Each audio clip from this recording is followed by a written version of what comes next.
नमस्कार दोस्तों, आज मैं आपको जो कहानी सुनाने जा रहा हूं वो देहरादून के बाहरी इलाके में बसे एक शांत कस्बे क्लेमेंट टाउन की है।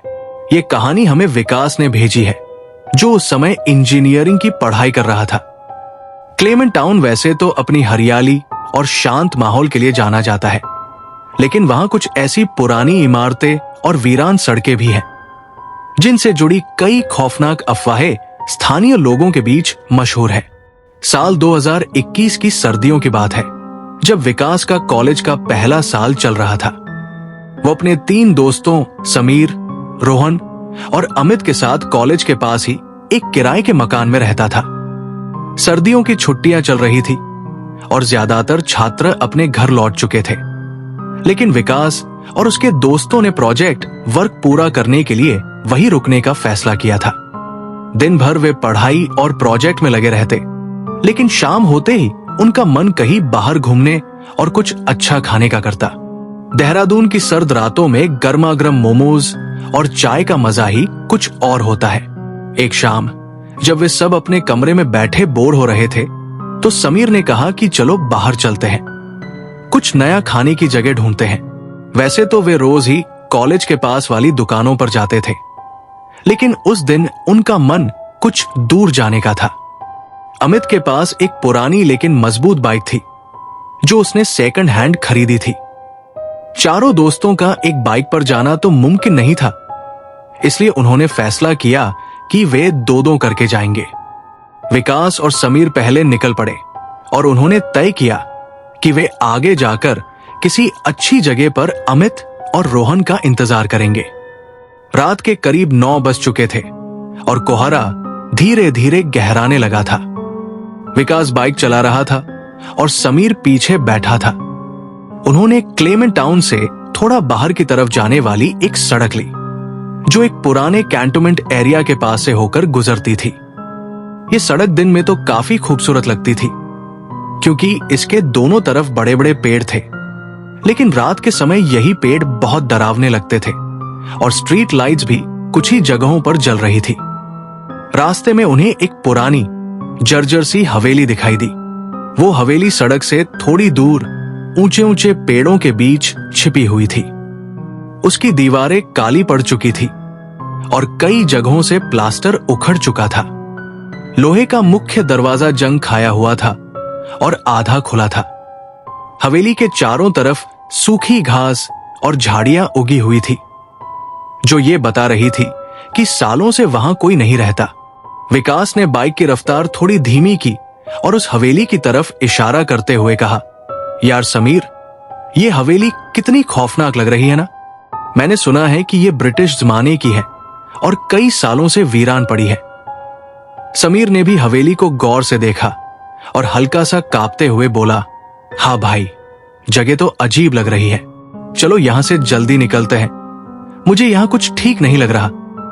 लेकिन जैसे ही विकास ने बाइक की रफ्तार बढ़ाने की कोशिश की, अचानक बाइक का इंजन बंद हो गया। विकास ने कई बार किक मारी, लेकिन बाइक स्टार्ट ही नहीं हुई। अरे यार, ये क्या मुसीबत है, अभी तो सर्विस करवाई थी, विकास झल्लाते हुए बोला। समीर ने बाइक से उतरते हुए कहा, शायद पेट्रोल खत्म हो गया होगा, तूने चेक किया था निकलने से पहले? विकास ने भी उतरकर पेट्रोल टैंक चेक किया। नहीं यार, पेट्रोल तो आधा भरा हुआ है, पता नहीं क्या हो गया। दोनों दोस्त सड़क के किनारे खड़े होकर बाइक को ठीक करने की कोशिश करने लगे। रात का अंधेरा और गहरा हो गया था और कोहरा इतना घना था कि कुछ मीटर दूर देखना भी मुश्किल हो रहा था। सन्नाटा ऐसा कि उनके खुद के सांस लेने की आवाज भी साफ सुनाई दे रही थी। तभी समीर को लगा कि हवेली के अंदर से कोई आवाज आ रही है। विकास, तूने कुछ सुना? समीर ने फुसफुसाते हुए पूछा। विकास ने कान लगाकर सुनने की कोशिश की।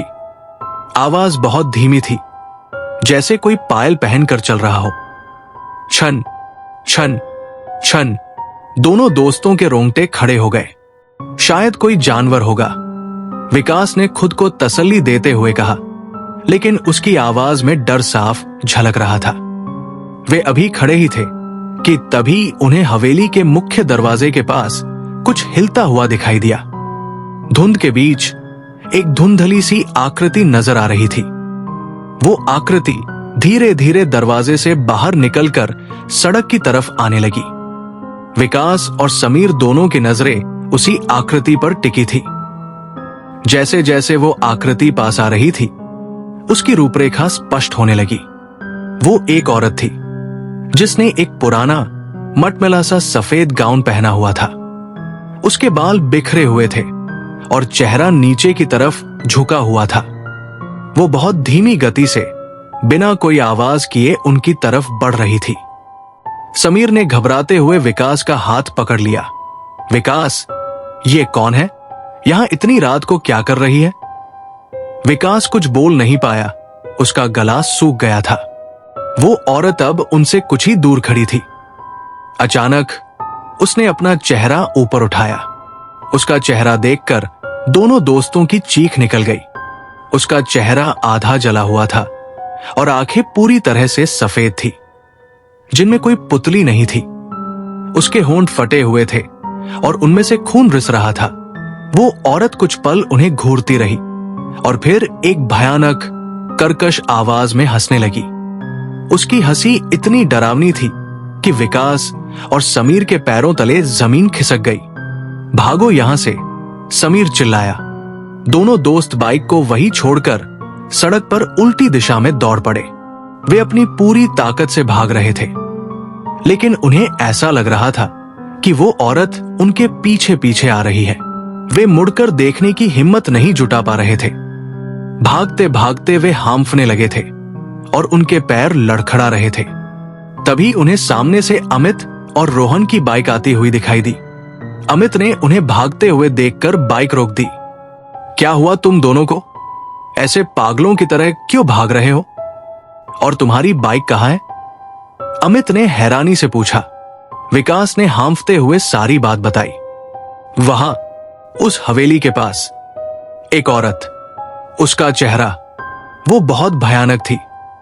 विकास मुश्किल से बोल पा रहा था। अमित और रोहन को पहले तो उनकी बातों पर यकीन नहीं हुआ। उन्हें लगा कि शायद वे मजाक कर रहे हैं या किसी वहम का शिकार हुए हैं। चलो हम जाकर देखते हैं कि वहां क्या है। तुम दोनों डरपोक हो, किसी भिखारी या पागल औरत को देखकर डर गए होंगे, अमित ने हंसते हुए कहा। विकास और समीर ने उन्हें बहुत मना किया, लेकिन अमित नहीं माना। उसने अपनी बाइक हवेली की तरफ मोड़ दी। विकास और समीर को भी डरते डरते उनके पीछे पैदल जाना पड़ा। जब वे हवेली के पास पहुंचे तो देखा कि विकास की बाइक वहीं खड़ी थी जहां उन्होंने छोड़ी थी, लेकिन वहां कोई औरत नहीं थी। सब कुछ बिल्कुल शांत था। देखा, मैंने कहा था ना कि वहां कोई नहीं है। तुम दोनों का वहम था, अमित ने विकास की बाइक के पास जाते हुए कहा। उसने अपनी जेब से चाबी निकाली और विकास की बाइक को स्टार्ट करने की कोशिश की। इस बार बाइक एक ही किक में स्टार्ट हो गई। अमित ने जीत की मुस्कान के साथ विकास की तरफ देखा, लेकिन उसकी मुस्कान जल्द ही गायब हो गई। उसने विकास की बाइक के हेडलैम्प की रोशनी में कुछ ऐसा देखा जिसने उसके भी होश उड़ा दिए। हवेली के खुले दरवाजे के ठीक पीछे अंधेरे में वो औरत खड़ी थी। वो उन्हें ही घूर रही थी और उसके होठों पर वही भयानक मुस्कान थी। अमित कुछ बोल नहीं पाया, बस उसने हवेली की तरफ इशारा किया। रोहन, विकास और समीर ने भी उस तरफ देखा। अब वे चारों उस खौफनाक औरत को देख रहे थे। अचानक वो औरत बहुत तेजी से उनकी तरफ दौड़ी। उसकी रफ्तार किसी आम इंसान जैसी नहीं थी। वो जैसे हवा में तैर रही थी। चारों दोस्तों में भगदड़ मच गई। अमित ने अपनी बाइक वहीं गिरा दी और रोहन के साथ भागने लगा। विकास और समीर भी दूसरी दिशा में दौड़े। वे नहीं जानते थे कि वे कहां जा रहे हैं, बस वे उस हवेली और उस औरत से दूर भागना चाहते थे। भागते भागते वे एक छोटे से जंगल नुमा इलाके में घुस गए। वहां रास्ता बहुत संकरा और उबड़ खाबड़ था। अंधेरा इतना घना था कि वे एक दूसरे को भी नहीं देख पा रहे थे। उन्हें बस एक दूसरे के कदमों की आवाज और हाफने की आवाज सुनाई दे रही थी। तभी रोहन का पैर किसी पत्थर से टकराया और वो जोर से गिर पड़ा। मुझे बचाओ, मेरा पैर मुड़ गया है, रोहन दर्द से कराहते हुए बोला। अमित, जो उसके ठीक आगे दौड़ रहा था, तुरंत रुका और वापस रोहन के पास गया। विकास और समीर भी रुक गए और अंधेरे में अमित की आवाज की दिशा में जाने लगे। वे तीनों रोहन के पास पहुंचे। रोहन दर्द से तड़प रहा था और उसका पैर काफी सूज गया था।